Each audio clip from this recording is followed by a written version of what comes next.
Hello दोस्तों, कैसे हैं आप लोग। मैं हूं अंकित कुमार और आज हम लोग डिस्कस करने जाएंगे क्लास 12 का चैप्टर नंबर 12 जो है बायोटेक्नोलॉजी एंड इट्स एप्लीकेशन के बारे में। ठीक है। प्रीवियस लेक्चर में हम लोग पढ़ चुके थे कि बायोटेक्नोलॉजी का क्या प्रिंसिपल होता है और क्या क्या प्रोसेस होता है। ठीक है। आज हम लोग बात करेंगे कि उसका एप्लीकेशन क्या क्या होता है, उसका यूजेज कहाँ कहाँ होता है, उसके बारे में आज हम लोग डिस्कस करेंगे। ठीक है। तो चलिए डिस्कस करते हैं। सबसे पहले बायोटेक्नोलॉजी का यूज़ कहाँ कहाँ होता है, तो biotechnology essential deals with industrial scale productions of बायोफार्मेटिकल्स and biological using genetically modified microbes fungi plant and animals. ठीक है। बायोफार्मेटिकल्स में यूज़ होता है, जैसे दवा का प्रोडक्शन कराना है मेडिसिन का तो उसमें। ठीक है।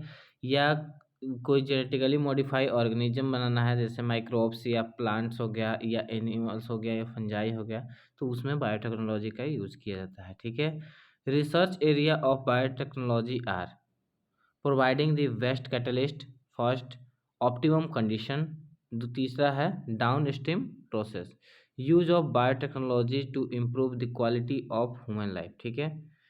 बायोटेक्नोलॉजी का यूज करके हम लोग इम्प्रूव करते हैं। ठीक है। आसान बना देते हैं किसके, तो ह्यूमन लाइफ को। ठीक है। ये specially in the field of food production and health. ठीक है। स्पेशली किसके फील्ड में, तो फूड प्रोडक्शन और हेल्थ के प्रोडक्शन में बायोटेक्नोलॉजी का ज़्यादा यूज है, क्योंकि हेल्थ के प्रोडक्शन में मतलब इन द सेंस मेडिसिन का फॉर्म प्रोडक्शन किसके द्वारा होता है, यूज करके होता है, बायोटेक्नोलॉजी का यूज करके होता है। ठीक है। फूड प्रोडक्शन भी बायोटेक्नोलॉजी का यूज करके किया जाता है ज़्यादा से ज़्यादा। ठीक है। तो ये बायोटेक्नोलॉजी का एप्लीकेशन होता है। ठीक है। तो इससे ह्यूमन लाइफ क्या होगा, इम्प्रूव होगा। The three option that can be thoughts for increasing food production। तीन कौन कौन ऑप्शन है जिससे फूड प्रोडक्शन इंक्रीज करे, तो first agro chemical based agriculture होना चाहिए। ठीक है। ऑर्गेनिक कल्चर होना चाहिए, सॉरी ऑर्गेनिक एग्रीकल्चर होना चाहिए। Genetically engineered crop based agriculture.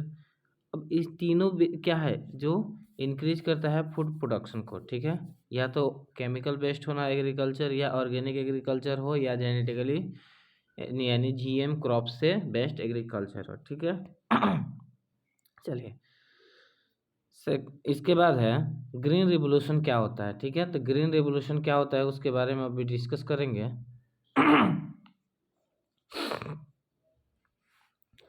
Green Revolution succeeded in a tripling the food supply, but at it was not young to feed growing of human population। Green Revolution मतलब क्या, ये जो पहले green revolution कब आया, जबकि बहुत जगह क्या होता था, अकाल पड़ जाता था। ठीक है। तो उसके बाद ग्रीन रेवोल्यूशन हुआ। तो ग्रीन रेवोल्यूशन क्या किया, जिस अनाज को मतलब हम लोग उगाते थे उसका प्रोडक्शन क्या हो गया, डबल ट्रिपल हो गया। ठीक है। फिर भी अभी भी मतलब सबके लिए सफिशियंट ह्यूमन पॉपुलेशन के लिए नहीं है, लेकिन तो इसी को हम क्या बोलते हैं, ग्रीन रेवोल्यूशन।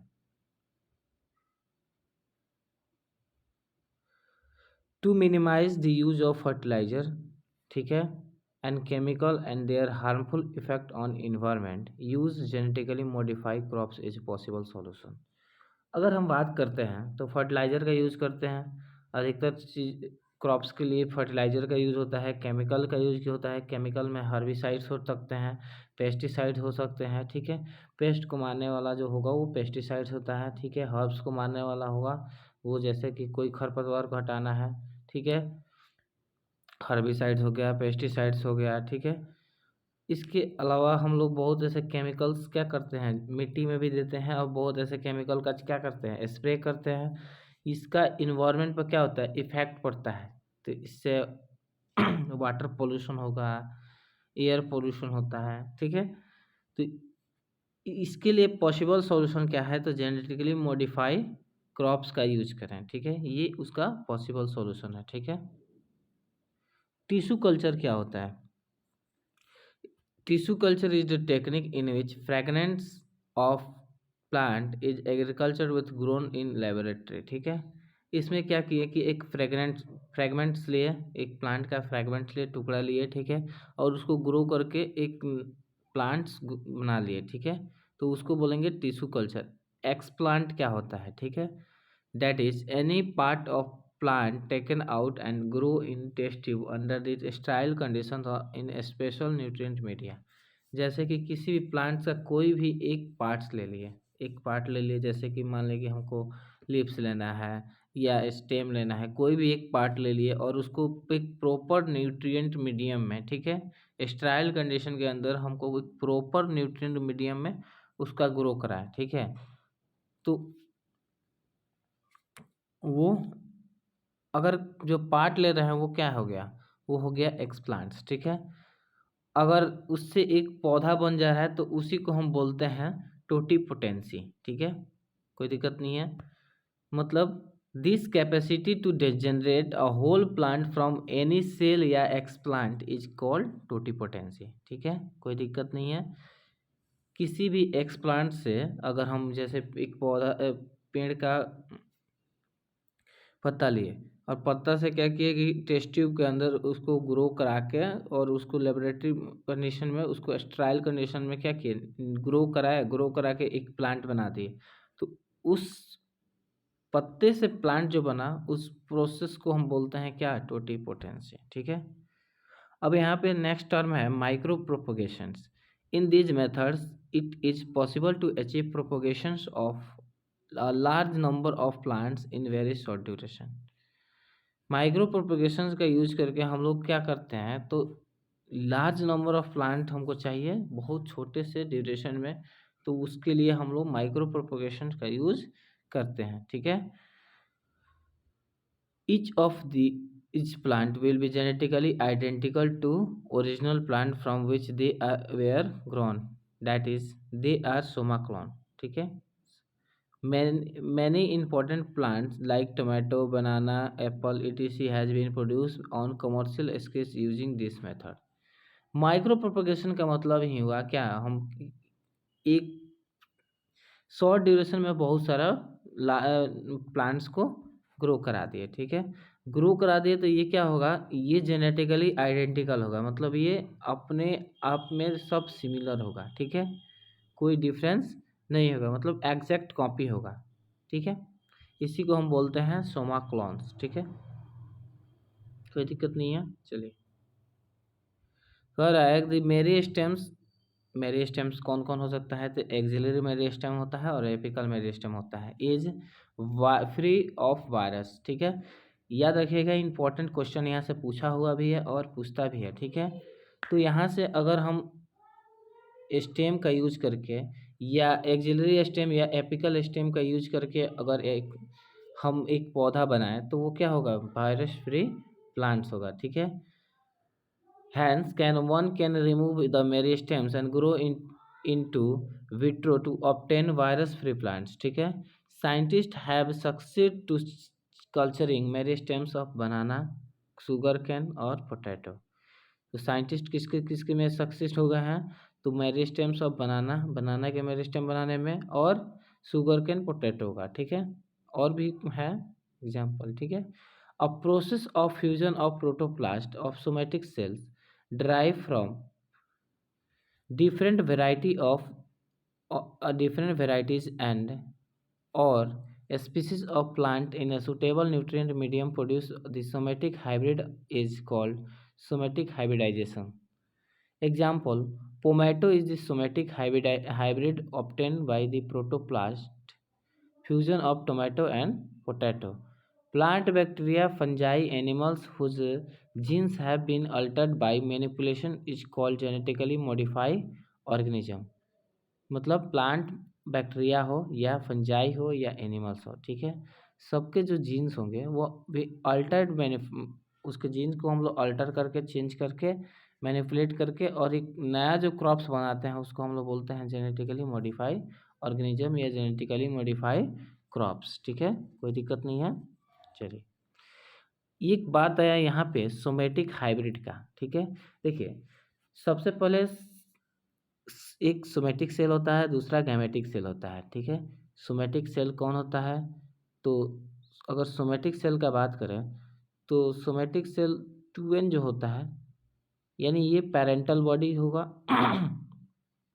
ठीक है, पेरेंटल बॉडी हो सकता है, ठीक है। लेकिन गैमेटिक सेल जो होगा वो सिर्फ एन ही होता है, मतलब हैप्लॉयड ही नंबर में होगा, ठीक है। क्यों? क्योंकि ये गैमेट्स, और गैमेटिक सेल मतलब गैमेट जो बनाता हो, ठीक है। जैसे कि अगर हम बात करते हैं तो स्पर्म, मेल में स्पर्म हो गया, एग हो गया, ठीक है। ये सब क्या है? गैमेट्स है, ठीक है, कोई दिक्कत नहीं है। अब कह रहा है इसको हम क्या करेंगे कि सुटेबल न्यूट्रिएंट मीडियम में क्या कर रहे हैं, हाइब्रिड बना रहे हैं, सोमेटिक हाइब्रिड बनाएंगे। फिर सेम टाइप का रिएक्ट क्या करेंगे, आपस में फ्यूजन करा के, फ्यूजन का मतलब होता है आपस में क्या किए, क्रॉस करा दिए या फर्टिलाइज करा दिए, ठीक है। फर्टिलाइज कराने के बाद जो प्रोसेस होगा उस प्रोसेस को हम बोलेंगे सोमेटिक हाइब्रिडाइजेशन। जैसे कि सबसे पहले हम लिए पोमैटो। पोमैटो क्या है? तो पोमैटो में क्या चाहिए हमको, पहला कैरेक्टर किसका आएगा, तो टोमेटो का। हमको चाहिए टोमेटो और पोटैटो, दोनों के क्या किए, आपस में क्रॉस कराने के बाद जो मेरे को हाइब्रिड सोमेटिक हाइब्रिडाइजेशन, यानी सोमेटिक हाइब्रिडाइजेशन के प्रोसेस में जो सोमेटिक हाइब्रिड मिला वो हुआ पोमैटो, ठीक है, कोई दिक्कत नहीं है। चलिए,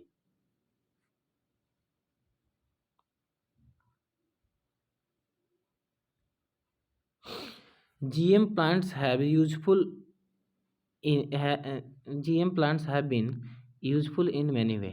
किस किस वे में यूजफुल है? Made crops more tolerated to abiotic stress, मतलब जो GM क्रॉप्स होते हैं वो टॉलरेट कर सकते हैं कितना हो भी एबायोटिक स्ट्रेस ज़्यादा हो, ठीक है।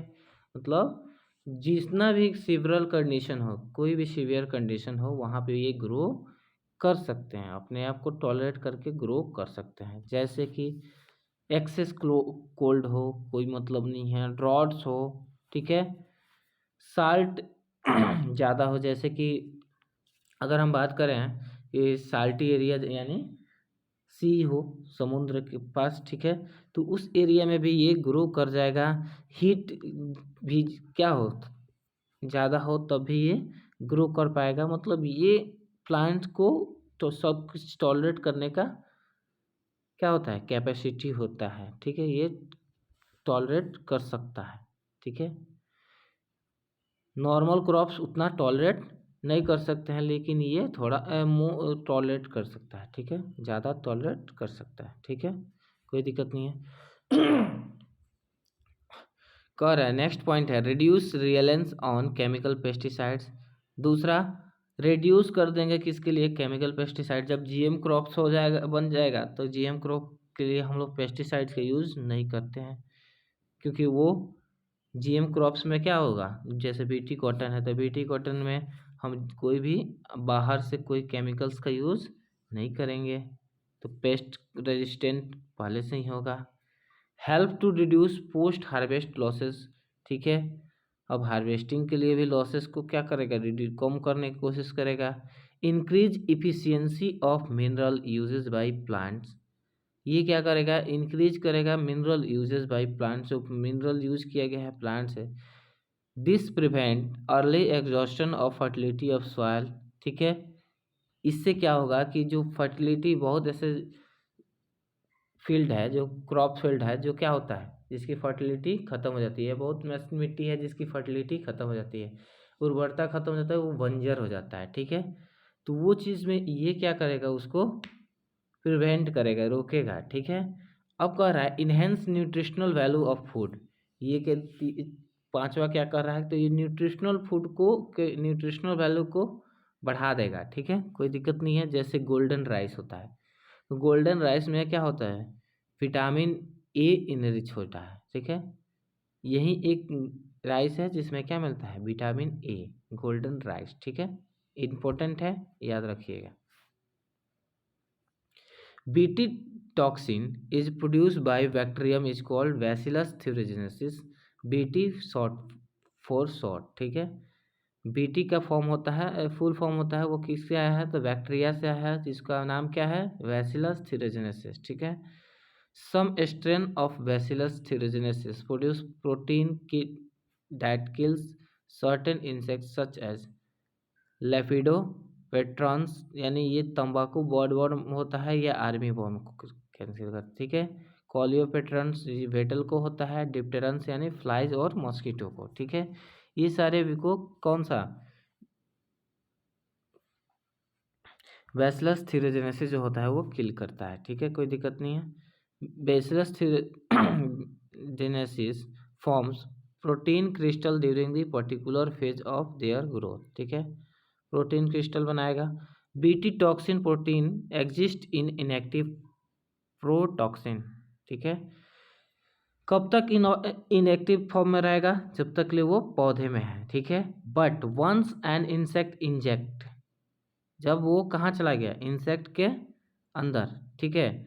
The inactive toxin is converted into active form of toxin due to alkaline pH of gut. Important point, जब अंदर गया तो किसके थ्रू एक्टिव हुआ? तो एल्कलाइन पीएच ऑफ गट के थ्रू, ठीक है। जो भी इंसेक्ट होगा उसके गट्स के अंदर जो अल्कलाइन पीएच होगा, जो भी अल्कलाइन मीडियम होगा, जो पीएच बड़ा, जो भी अल्कलाइन पीएच होगा, वो उससे क्या होगा कि वो टॉक्सिन जो है वो क्या हो जाएगा? एक्टिव हो जाएगा और किसमें चेंज हो जाएगा? टॉक्सिन में, ठीक है। जिससे उस बैक्टीरिया या उस इंसेक्ट को का डेड हो जाता है, ठीक है।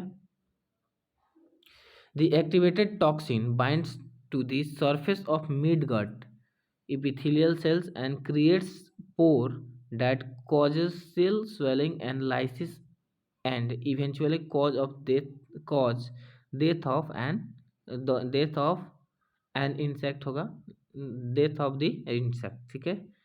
तो ये क्या करेगा? सेल जो होगा वो क्या कर रहा है? लाइसिस कर रहा है। स्वेलिंग, सबसे पहले सेल स्वेल करेगा, फिर लाइसिस, लाइसिस का मतलब होता है टूटना, ब्रोक, ठीक है, कोई दिक्कत नहीं है। Eventually cause death of the insect, ठीक है। Specific BT toxin genes were isolated from Bacillus thuringiensis and incorporated into several crops such as cotton, ठीक है। The choice of genes depends upon the crop and targeted pest, as most BT toxin are insect group specific, ठीक है। BT toxin जो है वो एक insect group का, specific insect group को ही टारगेट करता है। The toxin is coded by gene CRY-AC, ठीक है, named with CRY. For example, protein encoded the CRY-I-AC, CRY-first AC and CRY-second AB control the cotton bollworm, ठीक है, and CRY-1AB control corn worm, ठीक है। याद रखिएगा, ये इम्पोर्टेंट पॉइंट है इस एग्ज़ाम के पॉइंट ऑफ व्यू से। अगर हम बात करें तो ये इम्पोर्टेंट लाइन है, ठीक है। यहाँ से क्वेश्चन पूछा जाता है, दूसरा यहाँ से क्वेश्चन पूछा जाता है, ठीक है। तो ये चीज़ याद रखिएगा। इसके बाद हम लोग देखेंगे, देखिए ये जो दिखाई दे रहा है यहाँ पे इस फिगर में, ये क्या है? ये कपास का जो पौधा है, तो इसमें देखिए इसमें कीड़े लगे हुए हैं, ठीक है। डिस्ट्रॉय बाय बॉलवर्म, ठीक है। फर्स्ट है डिस्ट्रॉय किया गया है बॉलवर्म से। और ये क्या है? फुली मैच्योर कॉटन बॉल है, ठीक है। जब रुई मिल जाता है, पूरा कॉटन हो जाता है, तो ये मैच्योर है, लेकिन ये क्या हो गया? इन्फेक्टेड हो गया, ठीक है।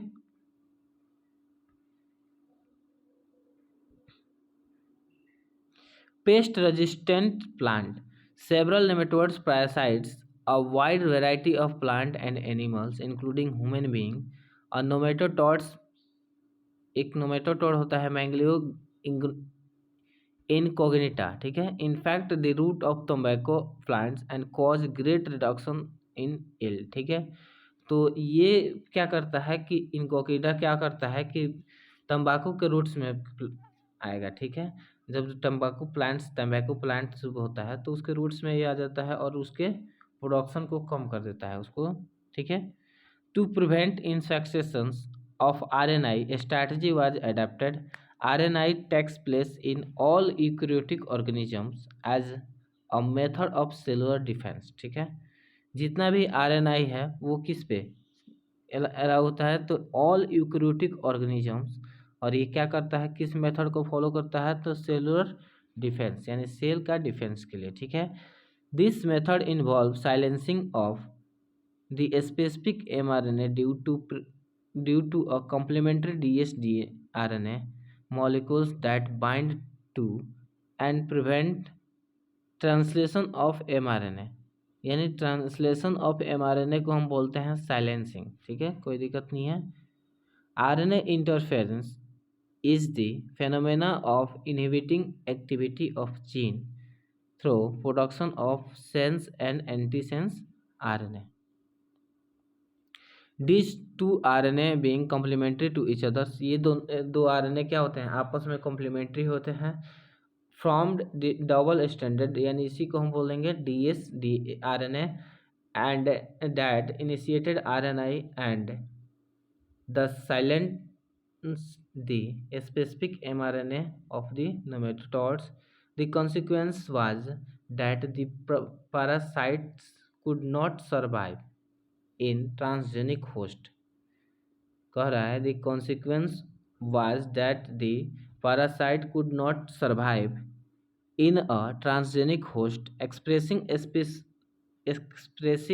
specific interfering RNA.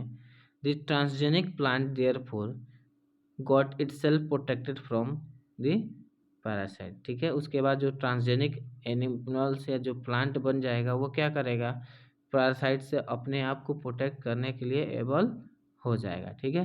The recombinant therapeutics do not induce unwanted immunological responses as is common in case of similar product isolated from non-human resources, ठीक है।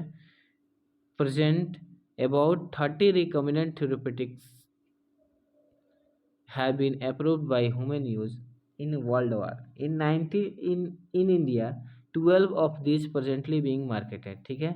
अभी 30 रिकमेंडेड थेरेपेटिक्स ड्रग्स जो है वो उसका क्या यूज हो रहा है, ठीक है, ऑल ओवर इन वर्ल्ड में। लेकिन अगर हम बात करें तो सिर्फ इंडिया का बात करें तो अभी इंडिया में प्रेजेंटली मार्केट में कितना है, 12, ठीक है।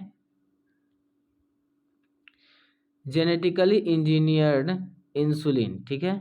Insulin use for diabetes was earlier extracted from pancreas of selected cattle and pig। देखिए पहले क्या किया जाता था कि पिग और कैटल के पैंक्रियाज को से निकाला जाता था इंसुलिन को, और फिर इंजेक्ट किया जाता था ह्यूमन में, ठीक है।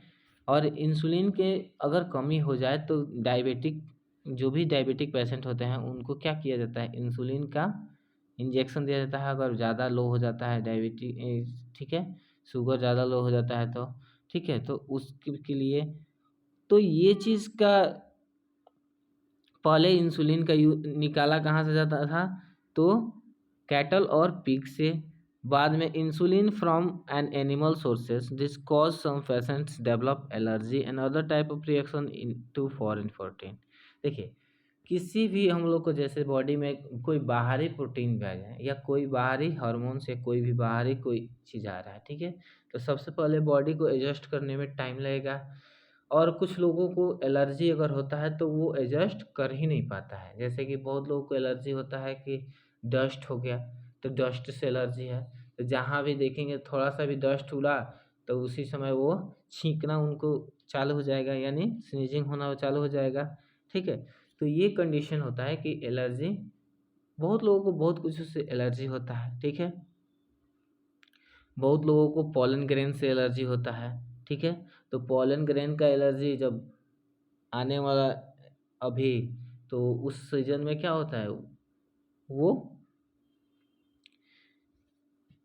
छींकना और ज़्यादा एथी होने लगता है, ठीक है। दूसरा, बहुत लोगों को क्या होता है कि कैरेट ग्रास से एलर्जी होता है, जिसको हम लोग पैर्थेनियम बोलते हैं, तो उससे भी एलर्जी होता है, ठीक है। नेक्स्ट कह रहा है insulin consist of 2 short peptide, ठीक है, चैन्स, ठीक है। 2 शॉर्ट पेप्टाइड चैन होता है, फर्स्ट चैन ए और चैन बी, दोनों एक दूसरे से लिंक किससे होता है, तो डाइसल्फाइड ब्रिज से, ठीक है। ये लिंक किससे होगा, तो डाइसल्फाइड ब्रिज से। मोस्ट इम्पोर्टेंट पॉइंट कि इंसुलिन जो होता है वो किससे लिंक होता है, ठीक है। इंसुलिन चैन जो होता है वो लिंक किससे होता है, तो डाइसल्फाइड ब्रिज से लिंक होता है, ठीक है। In any mammals including human, insulin is synthesise as a prohormone, ठीक है। ये सिंथेसाइज किसके थ्रू होता है, तो प्रो हार्मोन के तरह ये क्या होता है, सिंथेसाइज होता है, जिसमें ए बी सी पेप्टाइड होता है, ठीक है। अब ए बी सी पेप्टाइड होता क्या है, C peptide is not present in mature insulin, ठीक है।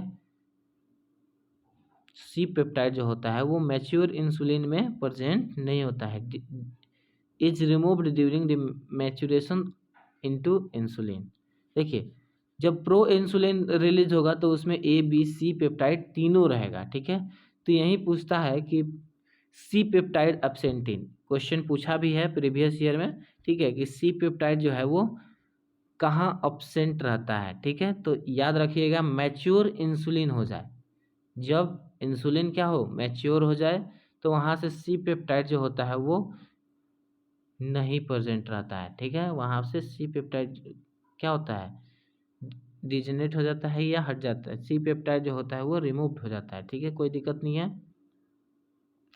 ओनली ए और बी प्रेजेंट रहता है, लेकिन प्रो में ए बी सी तीनों प्रेजेंट, पेप्टाइड जो होता है वो प्रेजेंट रहता है, ठीक है। The main challenge for production of insulin using RNA technique was getting insulin assemble into mature form, ठीक है। मेन चैलेंज क्या है इंसुलिन का यूजिंग आरएनए टेक्निक का यूज करके, कि वो उसको मैच्योर फॉर्म में कैसे असेंबल करेंगे, ठीक है।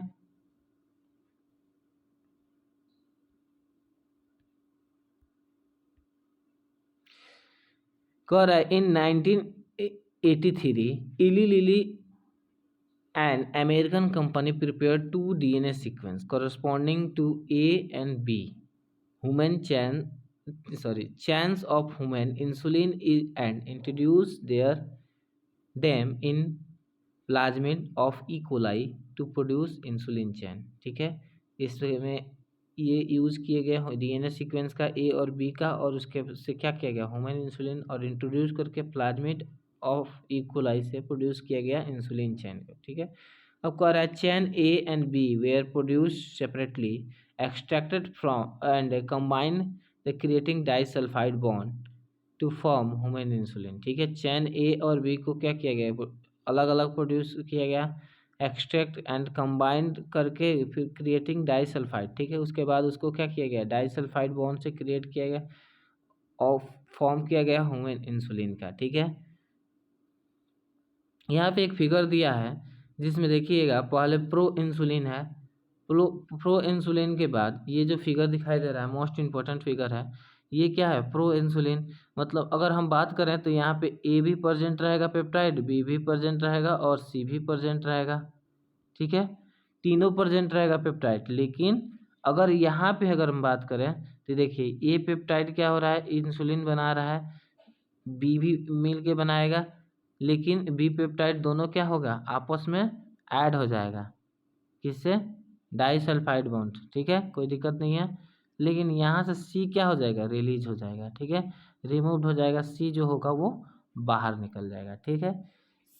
तो याद रखिएगा जब प्रो इंसुलिन हो तो वहाँ पे ए बी सी प्रेजेंट रहे, पेप्टाइड तीनों प्रेजेंट रहेगा। लेकिन अगर मैच्योर इंसुलिन है, मैच्योर इंसुलिन का बात कर रहा है, तो वहाँ से क्या होगा, सी पेप्टाइड जो होगा वो अब्सेंट हो जाएगा, यानी रिमूव्ड हो जाएगा, ठीक है।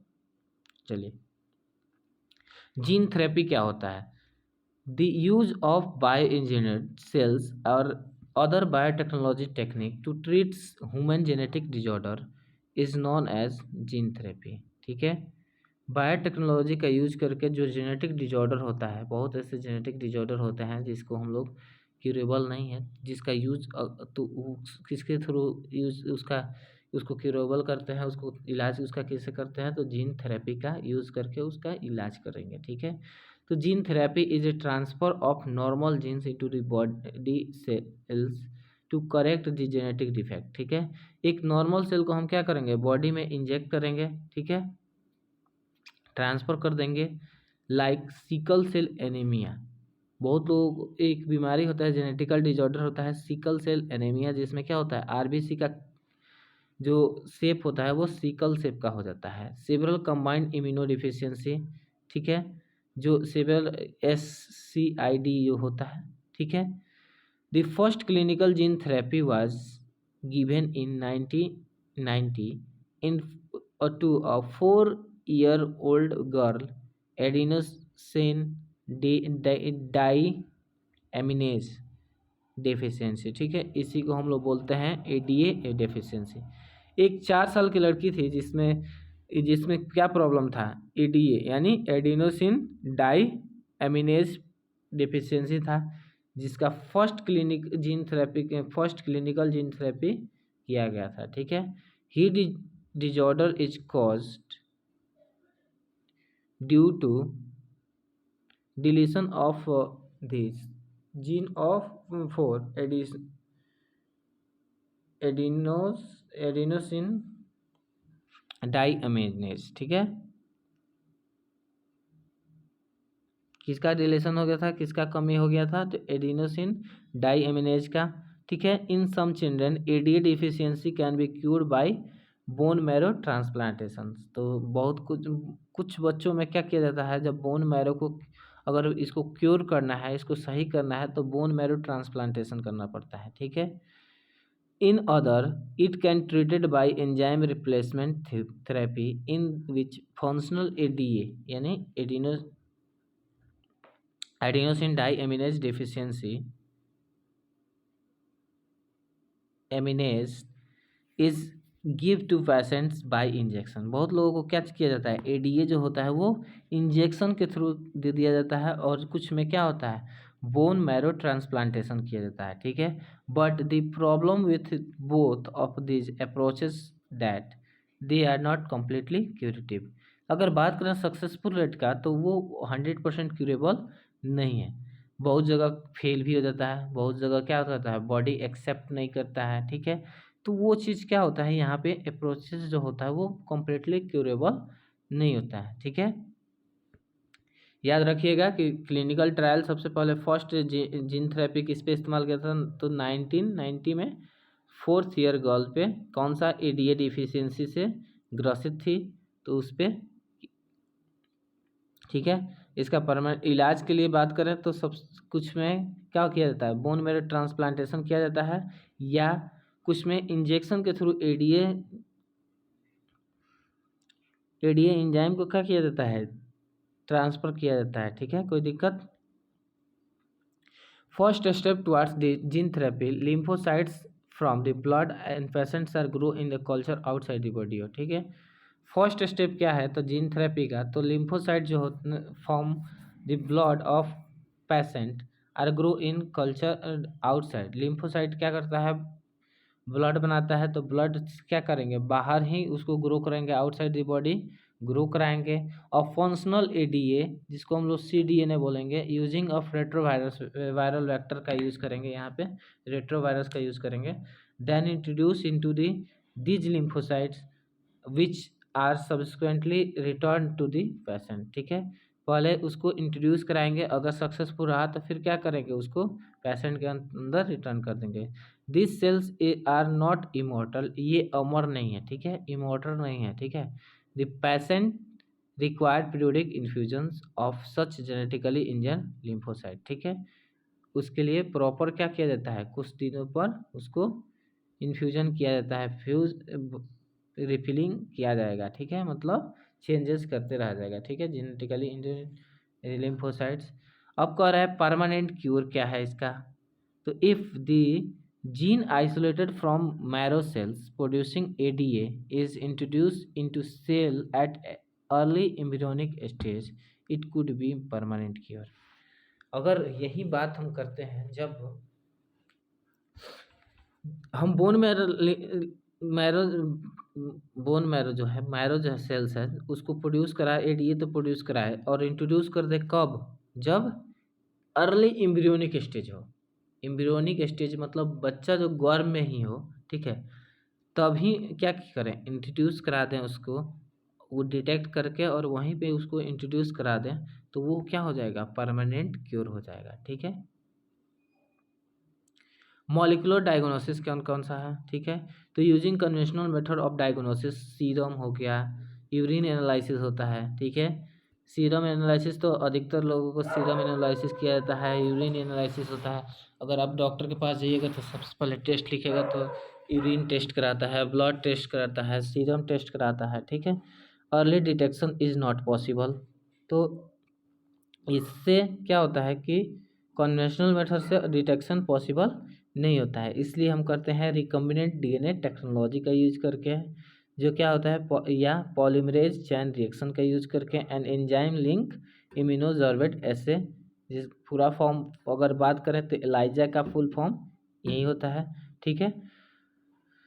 तो इसका भी यूज करके हम लोग पता करते हैं, ये भी क्या है, जांच का एक माध्यम है, ठीक है, डायग्नोस्टिक करने के लिए। अब कह रहा है are some of technique to serve purpose of early diagnosis, ठीक है। Very low concentration of bacteria और virus at a time when the symptoms of disease is not at visible, ठीक है, can detected by amplification of their nucleic acid by PCR.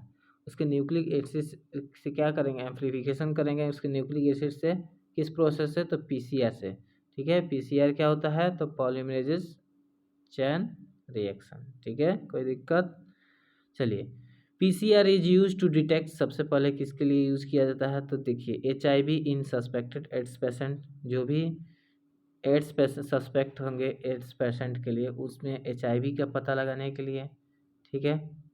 Mutations in jeans, किस gene में mutation हो गया है, ठीक है, तो उसके बारे में पता लगाने के लिए हम जेनेटिक्स में पढ़ेंगे म्यूटेशन के बारे में, ठीक है। तीसरा, सस्पेक्टेड कैंसर पेशेंट, ठीक है, कैंसर पेशेंट के लिए भी हम लोग पीसीआर का यूज़ करते हैं, ठीक है। पीसीआर का डिटेक्ट करने के लिए, कैंसर को भी डिटेक्ट करने का यूज पीसीआर डायग्नोस्ट कराया जाता है। म्यूटेशन पता करने के लिए भी पीसीआर डायग्नोस्ट कराया जाता है, और एचआईवी पता करने के लिए भी हमको पीसीआर से डिटेक्ट कराना पड़ेगा, ठीक है। प्रोब क्या होता है, probe are single strand that sequence of DNA or RNA that is used to identify a specific sequence of DNA or RNA. The clone having the mutant genes will hence not appear on the photographic film because this probe will not complementary with mutant gene. ELISA किस पे based होता है, तो एक चीज़ याद रखिएगा, ELISA based on principle of antigen antibody interaction. Antigen और एंटीबॉडी आपको पता है, ठीक है, कहाँ प्रेजेंट है, ब्लड में, ठीक है। एंटीजन और एंटीबॉडी हमारे शरीर में प्रेजेंट है, ठीक है। तो उसके इंटरेक्शन पे एलाइजा बेस्ड होता है, एलाइजा टेस्ट जो होता है। अब बात करेंगे हम ट्रांसजेनिक एनिमल्स का। Transgenic animals that have had their DNA manipulated to possess and express an extra gene is known as transgenic animals, ठीक है। क्या कर रहा है, animal that have their DNA manipulated to possess and express their extra genes is known as transgenic animal. Transgenic rats होता है, rabbit, pigs, sheep, cow, fish have been produced, although over the 95% of all existing transgenic animals are mice, ठीक है। इन सब में, ये तो सब transgenic animals हैं, लेकिन इन सब में अगर 95% का बात करें तो जो ऑल एग्जिस्टिंग ट्रांसजेनिक एनिमल्स है वो सब माइस ही हैं, ठीक है, कोई दिक्कत, उसमें माइस ज़्यादा है। लो 95% माइस है, बाकी 5% में rabbit, pig, sheep, cow, fish और सब है, ठीक है। Transgenic animals are developing for study of important point है, किस किस के लिए किया जाता है, डेवलपिंग क्यों किया जाता है, तो study for normal physiological and development, ठीक है। स्टडी ऑफ डिजीज की स्टडी के लिए, बायोलॉजिकल प्रोडक्ट के लिए, ठीक है, जैसे वैक्सीन सेफ्टी के लिए, वैक्सीन का ट्रायल करना होता है, तो इस हम लोग किस पे करते हैं, ट्रांसजेनिक एनिमल्स पे ही वैक्सीन का ट्रायल्स करते हैं, ताकि डायरेक्ट हम क्या करेंगे, डायरेक्ट जैसे पोलियो का दवा क्या करना का ट्रायल करना था, तो उसके लिए माइस पे ट्रायल किया गया। माइस पे ट्रायल करने के बाद उसके बाद बंदर पे ट्राई किया जाता है। ऐसे ट्रायल में होता है। ट्रायल होने के बाद फिर वो क्या बनता है, वैक्सीन बन के आता है। ठीक है, कर रहा है केमिकल सेफ्टी टेस्टिंग। ठीक है, केमिकल का सेफ्टी क्या है वो उसके टेस्टिंग के लिए। ठीक है, ये ट्रांसजेनिक एनिमल्स का यूज हम लोग करते हैं। Today transgenic model exist for many human use disease such as cancer,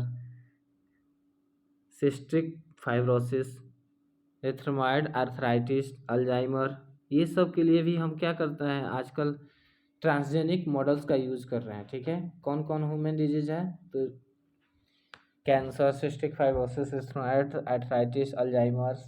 ठीक है, transgenic animals that produce useful biological product can be created by the introduction of a portion of DNA which coded for a particular product such as human protein alpha 1 antitrypsin used to treat emphysema। ठीक है, कोई दिक्कत नहीं है, important point है, याद रखिएगा। NCERT based है तो इम्पोर्टेंट ही है। In 1997, the first transgenic cow, रोजी, जिसका नाम क्या था, रोजी, produce human protein enriched milk यानी 2.4 ग्राम्स पर लीटर। जब ट्रांसजेनिक एनिमल्स का बात करेंगे तो ये प्रोटीन इनरिच क्या कर रहा है, प्रोटीन को इनरिच किया, और वो प्रोटीन कितना 2.4 ग्राम पर लीटर, 1 लीटर में 2.4 ग्राम प्रोटीन। ठीक है, the milk contain the human alpha lactalbumin, ठीक है, lactalbumin, and was nutritionally more balance product for human babies than natural cow milk. ठीक है, जो हमको काउ मिल्क मिलता है उससे ये ट्रांसजेनिक काउ से जो मिल्क मिला वो क्या हुआ, मोर न्यूट्रिशनल था। ठीक है, तो इस transgenic mice are being developed for use in testing and safety of vaccine before they are use on human. ठीक है, ट्रांसजेनिक माइस का यूज़ करके हम लोग क्या करते हैं, उस पर वैक्सीन का टेस्टिंग करते हैं। यानी ह्यूमन ट्रायल के पहले क्या होता है, माइस पे एनिमल ट्रायल किया जाता है। ठीक है, तो एनिमल ट्रायल पे माइस पे ट्रायल किया जाता है। ठीक है, कुछ इथिकल इशू है उसके बारे में बात करेंगे।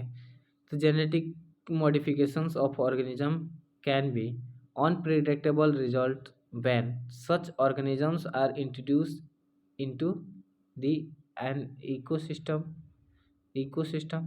The government has set of organizations such as GEAC।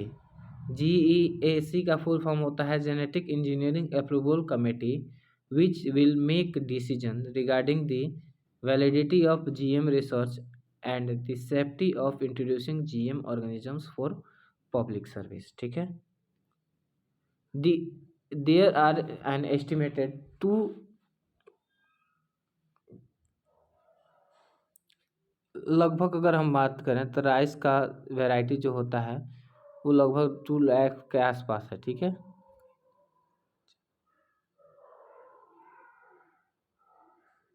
ठीक है, variety of rice in India.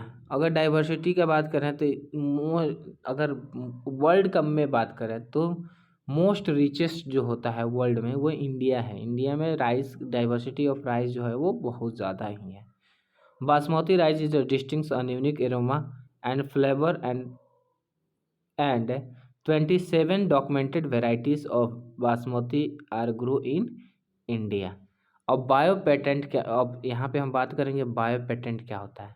देखिए, पेटेंट सबसे पहले तो ये कि अगर हम कोई प्रोडक्ट बनाए, ठीक है, तो उस चीज़ का पेटेंट ले लिए मतलब उसका राइट्स हम खरीद लिए।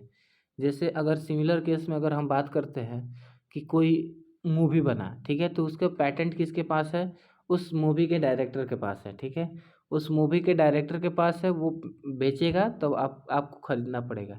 लेकिन अगर आप नहीं, अगर बाहर से खरीद, जैसे नहीं होता है कि चोरी से आप उसको एथी कर ले, तो उसको बोलते हैं पायरेसी। ठीक है, ये नॉर्मल आम बोल चाल के भाषा में हो गया, लेकिन ये बायोलॉजिकल टर्म में आता है तो वहाँ पे बायो पेटेंट का बात करेंगे और बायो पायरेसी का बात करेंगे। ठीक है, तो यहाँ पे देखिए, the bio patent is the patent granted by the government of to the inventors for biological entities and product obtain from them. It's allow the patent holder to prevent other from making, using, selling and importing the protect inventions for limited period of time. मतलब जो invent किया rights उसी के पास रहेगा। ठीक है, जैसे कि मान लें कि कोई बॉल बनाने वाला कंपनी है, तो वो बॉल बनाने वाला कंपनी है तो बॉल के पेटेंट क्या हुआ उस कंपनी को है। तो दूसरा कोई को सेल खरीदना होगा तो उस सेल करना होगा तो उसी से बॉल खरीदेगा। लेकिन अगर किसी को और बॉल बनाना है तो उसके लिए उससे राइट्स लेना पड़ेगा। उस कंपनी का लोगो यूज इस्तेमाल करना अगर है तो वो उस कंपनी से राइट्स लेना। बॉल तो बना सकते हैं लेकिन लोगो अगर उसका इस्तेमाल करना है तो उस कंपनी से क्या लेना पड़ेगा, राइट्स खरीदना पड़ेगा या उससे परमिशन लेना पड़ेगा। ठीक है, कोई दिक्कत, तब आप उससे ले बेच सकते हैं। जैसे आप अभी बात करें मोबाइल का, सैमसंग है, ईपो वीवो है, ओप्पो है, आईफोन है, तो इसके पेटेंट जो है वो उसके पास है, राइट्स जो है वो उसके पास है। वो क्या करेगा, वो बेचेगा तब आप खरीद सकते हैं। ठीक है, अब कह रहा है बायो पायरेसी क्या होता है, तो the use of bio resources by multinational companies and other organisations without proper authorisation. ठीक है, from the country and people concern without compensatory payment. तो ये होता है bio piracy.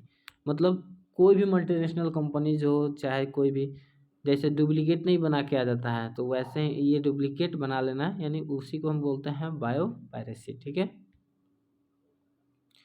the Indian Parliament has recently cleared the second amendment of the Indian Patent Bill that takes such issue into considerations, including patent terms, emergency provisions, and research and development initiative. Some important point, first transgenic cow के बारे में तो आप पता है रोजी। ठीक है, इन 1997 the American company got patent rights on basmati rice. देखिए, बासमती राइस होता इंडिया में है, लेकिन उसका पेटेंट कौन लिया है, एक अमेरिकन कंपनी जो है वो उसका पेटेंट ले लिया है। ठीक है, अमेरिकन ही बहुत चलाक थे। ठीक है, वो लोग पेटेंट ले लिया, यानी हम लोग उगा सकते हैं, उसका अधिकार हम लोग के पास नहीं है। उगाना हम उगा सकते हैं। ठीक है, लेकिन बासमती का पेटेंट जो है वो राइट्स सारा किसके पास है, अमेरिकन कंपनी के पास है। ठीक है, आई होप आप लोग को वीडियो अच्छा लगे। अगर वीडियो अच्छा लगे हो तो लाइक शेयर सब्सक्राइब करना ना भूलें। धन्यवाद, मिलते हैं नेक्स्ट लेक्चर में।